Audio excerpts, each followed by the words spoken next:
Welcome to pen point. మనం చూస్తున్నాము ఆంధ్రప్రదేశ్ రాష్ట్రంలో కూటమి సర్కారు ఏడాది పాలన పూర్తి చేసుకుంటున్న సందర్భంలో గత సంవత్సరం పాటు కొన్ని కీలకమైన అంశాలకు సంబంధించి చర్చ జరుగుతూనే ఉంది. అందులోనూ ముఖ్యంగా ఏదైతే జగన్మోహన్ రెడ్డి ప్రతిపక్ష పార్టీకి సంబంధించి ప్రతిపక్ష హోదా దక్కని నేపథ్యంలో తన అసెంబ్లీకి రానంటూ చేసిన వ్యాఖ్యలు కానివ్వండి, ఆ వ్యాఖ్యలు అన్నది ఎప్పటికప్పుడు చర్చనీయాంశంగా మారుతుంటే అదే సందర్భంలో జగన్మోహన్ రెడ్డి కొన్ని విషయాలను మాత్రం ప్రజల్లోకి తీసుకెళ్లేందుకు ప్రయత్నం చేస్తున్నారు. అందులోనూ ముఖ్యంగా ఒక ప్రణాళికాబద్ధంగానే ముందుకు వెళ్తున్నట్టుగానే మనకు అనిపిస్తుంది.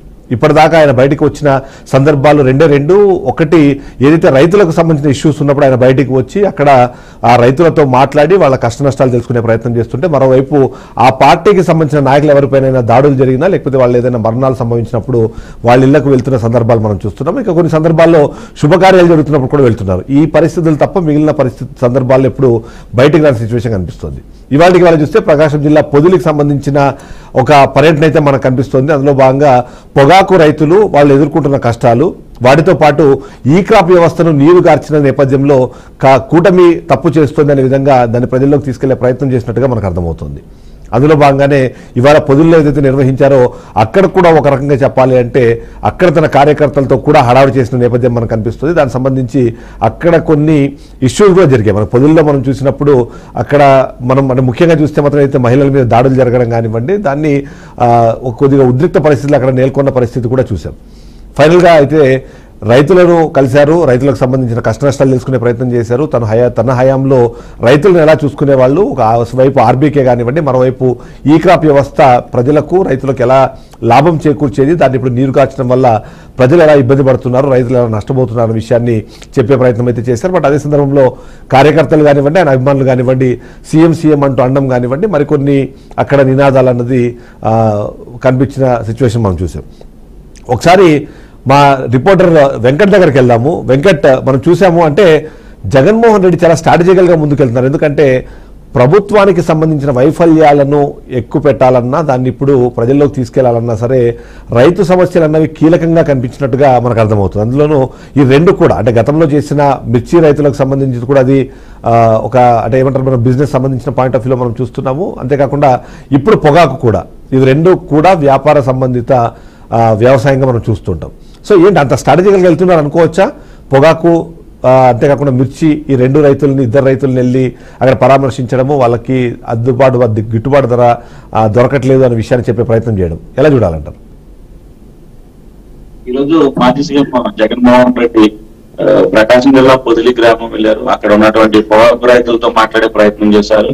ఈ నేపథ్యంలో అక్కడ కొంత ఉద్రిక్త వాతావరణం నెలకొన్న పరిస్థితి వాస్తవం.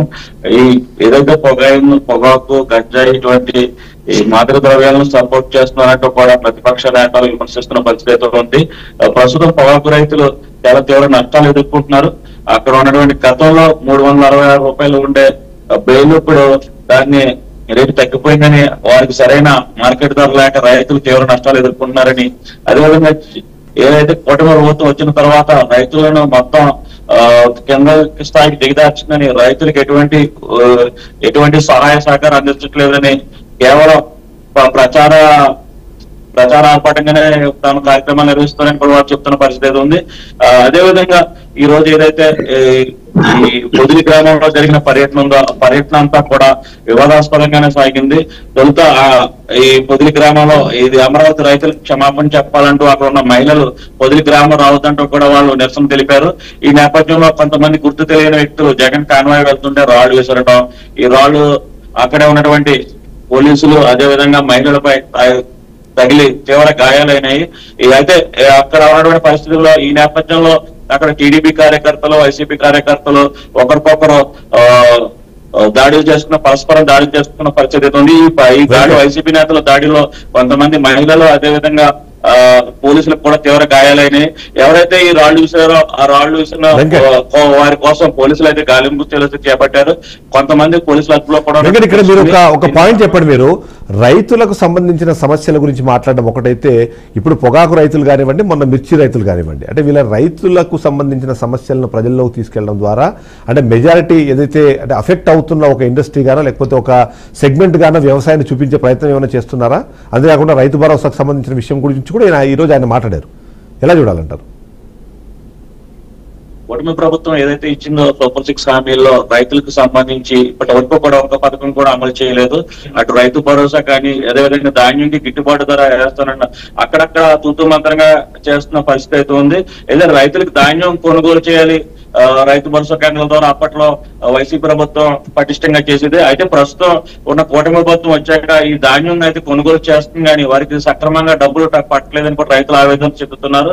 ఈ నేపథ్యంలో రైతు సమస్యలను ఏదైతే రైతు సమస్యలు ఉన్నాయో అవన్నీ కూడా జగన్మోహన్ రెడ్డి ప్రాతిపదికను తీసుకుని ఈ పొగాకు రైతులు అదేవిధంగా మిర్చి రైతులు అదేవిధంగా ధాన్యం పండించే రైతులందరి సమస్యలు కూడా ఆయన ఎలుగెత్తి చాటుతున్నారు. దానికి సంబంధించి మీరు ఏదైతే సమస్యలు ఎదుర్కొన్నారో వాటన్నిటి మీద కూడా ఆయన పోరాటాలు చేస్తున్నారు. ముఖ్యంగా పొగాకు సంబంధించి అయితే గిట్టుబాటు ధరలకు చాలా రైతులు తీవ్ర నష్టం పొందుతున్నారు. అదేవిధంగా మిర్చికి కూడా ఈ మిర్చి ధాన్యం మొత్తం ఏదైతే ఉన్నాయో రైతులందరికీ కూడా ఏ ఒక్క పథకం కూడా అమలు కావట్లేదని వారికి వచ్చే సబ్సిడీ కూడా అందట్లేదని అదేవిధంగా నకిలీ విత్తనాలు ఎరువులు మార్కెట్ లో ఎక్కువగా అమలవుతున్నాయని కూడా. సో ఓవరాల్ గా ఇవాళ పొదిలిలో జరిగిన ఏదైతే ఘటన కానివ్వండి లేకపోతే ఇప్పుడు అక్కడ తీసుకున్న ఆ రైతులకు సంబంధించిన ఇష్యూ ఏదైతే ఉందో అది రాష్ట్ర వ్యాప్తంగానే కాకుండా దేశవ్యాప్తంగా కూడా ఒక ఇంప్రెషన్ క్రియేట్ చేసే ప్రయత్నము జగన్మోహన్ రెడ్డి చేసినట్టుగా చూడాల్సిన అవసరం అయితే మనకు కనిపిస్తుంది. అందులో ముఖ్యంగా చూస్తే మాత్రం పొగాకు రైతులకు సంబంధించి అన్యాయం జరుగుతుంది అనేది మాట్లాడే ప్రయత్నం చేస్తున్న నేపథ్యంలో ఈ ఇష్యూ పైన తన విశ్లేషణ అందించేందుకు రాజకీయ విశ్లేషకులు ఉప్పల్ లక్ష్మణ్ గారు మనతో పాటు లైవ్ లో సిద్ధంగా ఉన్నారు. ఒకసారి తనతో మాట్లాడే ప్రయత్నం చేద్దాం. Sir good evening.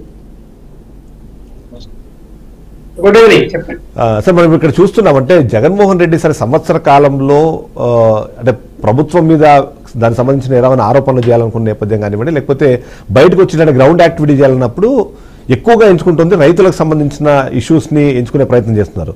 దీని ఏమైనా ఒక స్ట్రాటజీగా చూడాలంటారా లేకపోతే నిజంగానే అక్కడ రైతులకు చాలా దయనీయమైన పరిస్థితి ఉందనే విధంగా ప్రజల్లోకి ఒక ప్రొజెక్షన్ తీసుకెళ్లడమే ఆయన స్ట్రాటజీగా ఆలోచించాలంటారా? సరే వాళ్ళు రాజకీయంగా ఏం ఆలోచించినా కూడా రైతుల యొక్క సమస్యల విషయంలో ప్రభుత్వము నిర్లక్ష్యం అయితే చేయకూడదు, ఏ ప్రభుత్వం అధికారంలో ఉన్నా కూడా. ఎందుకంటే పంటను నమ్ముకొని అప్పులు చేసి ప్రైవేట్ అప్పులు చేస్తారు అధిక వడ్డీలతో, ఒక్కోసారి బ్యాంకులు ఇవ్వవు, బ్యాంకుల్లో అప్పులు చేస్తారు. చేసిన తర్వాత ఆ పంట చేతికి వచ్చిన తర్వాత గిట్టుబాటు ధర లేకపోయినా లేకపోతే ఇతర కారణాలు వర్షాలు వచ్చి పంట నాశనం అయినా రైతు పరిస్థితి ఏంటి? దాని తర్వాత భారత్ కూడా ఉంటుంది. ఎందుకు అప్పుడప్పుడు రైతు కుటుంబ సభ్యులు రైతు ఆత్మహత్యలు చేసుకుంటున్నారు? వాటిని నివారించాల్సిన బాధ్యత ఎవరిది? ప్రభుత్వందే కదా.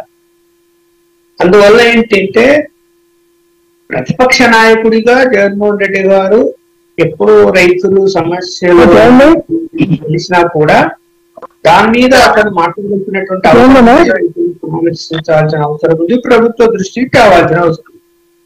అలాగే ప్రభుత్వం కూడా ప్రతిపక్ష నాయకుడు వేలెత్తి చూపేంత వరకు ఎందుకు ఉండాలి? ముందు జాగ్రత్తగా వాళ్ళు ఎక్కడ ఏం జరుగుతున్నది, పొగాకు రైతులేంటి, పసుపు రైతులేంటి, మిరప రైతులు ఉన్నదా, మార్కెట్ యార్డ్ ఏం పని చేస్తున్నాయనేది కూడా ఎప్పటికప్పుడు సమీక్ష చేసుకుంటున్నారు. కావాలంటే మనం కుదరదు కదా సార్. వాయిస్ వినిపిస్తుంది సార్. Yes sir please.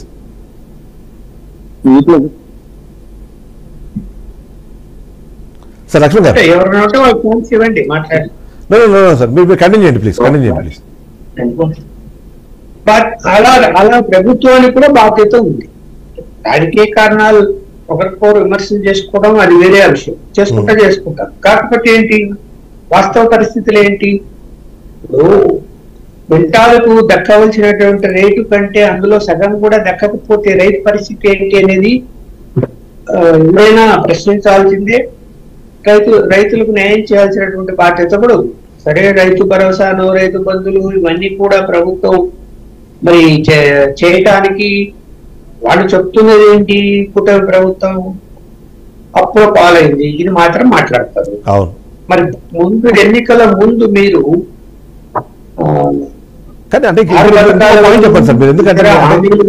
అంటే ఇక్కడ ఎంతో కొంత వైఎస్ జగన్మోహన్ రెడ్డి అంటే మా ప్రాధాన్యతలో రైతులు అన్న వాళ్ళు టాప్ ప్రియారిటీలో ఉన్నారు అందుకని సంక్షేమ పథకాల గురించి మాట్లాడుతుంది. ఎందుకంటే అభివృద్ధి లేకపోతే ఉద్యోగాల గురించో మాట్లాడే విషయాల కన్నా ఎక్కువ శాతం రెండు విషయాల మీద ఎక్కువ కాన్సన్ట్రేట్ చేస్తున్నారు. ఒకటి, సంక్షేమ పథకాలు ప్రజలకు అందట్లేదు, మాకన్నా ఎక్కువగా చేస్తామని చెప్పి అధికారంలోకి వచ్చి ఆ పేరుని అంటే దాన్ని చేయలేకపోతున్నా, దానికి కారణాలు ఏం చెప్పినా. రెండోది, రైతులకు బాగా అన్యాయం జరుగుతోంది అనే విషయాన్ని చెప్పడం ద్వారా గతంలో వైఎస్ఆర్సీపీ వాళ్ళకు బాగా చేసింది అనే దాన్ని ఏమైనా ఇంజెక్ట్ చేసే ప్రయత్నం చేస్తున్నారని కూడా ఒక అనుమానం ఉంది. అంటే ఒకటి, ప్రతిపక్ష పార్టీలు కూడా సమస్యలను ఎత్తి చూపడంలో తప్పు లేదు, కానీ ఆ సమస్యలు ఎత్తి చూపేటప్పుడు అదేదో వైఎస్ఆర్సీపీ ప్రోగ్రాం లాగా జెండాలు పట్టుకొని గుంపులు జనాలు చేరి శాంతి భద్రతలకు విఘాతం కలిగించేదో, లేకపోతే జగన్మోహన్ రెడ్డి గారు సీఎం అనే అరుపులు ఇవన్నీ ఎందుకు అవసరం లేదు కదా. చూస్తున్నాము విజువల్స్. మళ్ళీ అక్కడ తెలుగుదేశం వాళ్ళతో కూడా తెలుగుదేశం వాళ్ళు దాడి చేశారు, వీళ్ళు దాడి చేశారు. ఇవన్నీ అవసరమా? అతను వెళ్తున్నది జగన్మోహన్ రెడ్డి గారు రైతులకు జరిగే అన్యాయాన్ని ఎత్తి చూపటానికి, వాళ్ళను పరామర్శించడానికి. అలాంటప్పుడు ఆయన లేకపోతే కొంతమంది నాయకులు, అక్కడ లోపల ఉన్న నాయకులు వెళ్ళవచ్చు. ప్రదర్శనలు తిరిగి చెప్పండి, కరెక్ట్ కాదండి. ప్రదర్శనలు చేసి పోలీసులు రావడము, మళ్ళీ తెలుగుదేశం వాళ్ళు రావడము, గొడవలు పడ్డము, ఈ అవసరం ఏముంది? సమస్యను ప్రభుత్వ దృష్టికి, ప్రజల దృష్టికి తీసుకురావడం అనేది ఇంపార్టెంట్. అక్కడ వీళ్ళు వెళ్ళి ఇప్పుడు వాళ్ళని కంట్రోల్ చేయలేని పరిస్థితి ఉంది. ఇక్కడ తెలుగుదేశం కార్యకర్తలు కానీ, వైఎస్ఆర్సీపీ కార్యకర్తలు కానీ ఎవరు కంట్రోల్ చేయాలి? అసలు ఇప్పుడు అది సందర్భమా? జగన్మోహన్ రెడ్డి గారు ఇంకో పాయింట్ చెప్పండి సార్. మీరు వందలాది మంది అంటే దాదాపు చెప్పాలంటే వేలాది మందిని అక్కడికి తీసుకొస్తున్నారా, వాళ్ళు ప్రజలు వస్తున్నారా అన్నది ఒకటి పాయింట్ మనం మాట్లాడే క్రమంలో మీరు అన్నట్టుగా ఆ బల ప్రదర్శన, దాన్ని బల ప్రదర్శనగా చూడాలంటారా, లేకపోతే ఆ స్థాయిలో అసంతృప్తి ఉంది కాబట్టి దాన్ని ప్రజెంట్ చేసే ప్రయత్నం చేస్తున్నట్టు చూడాలా? అసలు దాన్ని నిజంగా అంటే ఇప్పుడున్న పరిస్థితుల్లో సంవత్సర కాలంలోనే ఈ స్థాయిలో కార్యక్రమాలు తీసుకోవాల్సిన అవసరం ఉందా అన్నది మరొక ప్రశ్నగా అనిపిస్తుంది. బల ప్రదర్శన ఎప్పుడు చేయాలి? ప్రభుత్వం వ్యతిరేక కార్యక్రమాలకి మీరు ఒక ప్రోగ్రామ్ ఫిక్స్ చేసి మన వేశారు 4వ తేదీ, అలా ఒక పిలిపించి చేసి అక్కడ జన సమీకరణ చేసి జనం నిలదీస్తే ప్రభుత్వానికి తప్పులేదు. ఈ ప్రోగ్రామ్ కు దానికి సంబంధం ఏముంది? ప్రభుత్వ వైఫల్యాలనేది చూపించాలి, లేదు మీరు పార్టీ పరంగా బల ప్రదర్శన చూపించాలి. ఇది డిఫరెన్స్ కదా. పార్టీ బల ప్రదర్శన చూపించండి. ఇప్పుడు ప్రతిపక్షం సంవత్సరం అయిపోయింది, ప్రతిపక్షం బలహీనపడింది అని అధికార పార్టీ వాళ్ళు అనొచ్చు. ఐఎంఎం బలహీనపడలేదు, మాతో అందరూ ఉన్నారు, మా ఓటర్స్ ఉన్నారు, మా సంగతి ఇది అని చెప్పి చూపించవచ్చు, ఏం తప్పలేదు అర్థం. కానీ ఇది సందర్భం కాదు కదా. ఇప్పుడు ఎవరో చనిపోయారు, పరామర్శించడానికి పోతారు, అక్కడ కూడా జనం వెళ్ళిపోయి అక్కడ కూడా జెండాలు పట్టుకొని అక్కడ కూడా సీఎం జగన్ అని అరుస్తున్నారు. సో అది అతిగా అనిపిస్తుంది చాలా మందికి, అతిగా అనిపిస్తుంది అన్నది అయితే ఒకటి. నిజంగా మీరు అన్నట్టుగా విశ్లేషణలు అయితే చాలా మంది అంటున్నారు. అంటే సందర్భం ఏదైనా సరే ఇక్కడ ఈ మొత్తం మిగిలినవన్నీ మాత్రం కామన్ గా కనిపిస్తున్నాయి. పెళ్లిళ్ళకి వెళ్ళినా, లేకపోతే ఏమైనా శుభకార్యాలకు వెళ్ళినా, ఇట్లా మీరు అన్నట్టుగా ఏదైనా పరామర్శలకు వెళ్ళినా, లేకపోతే ఎవరికైనా నివాళులు అర్పించడానికి వెళ్ళినా సరే ఆ బల ప్రదర్శన లాగా ఒక ప్రయత్నం ఏదో జరుగుతుంది అన్నదైతే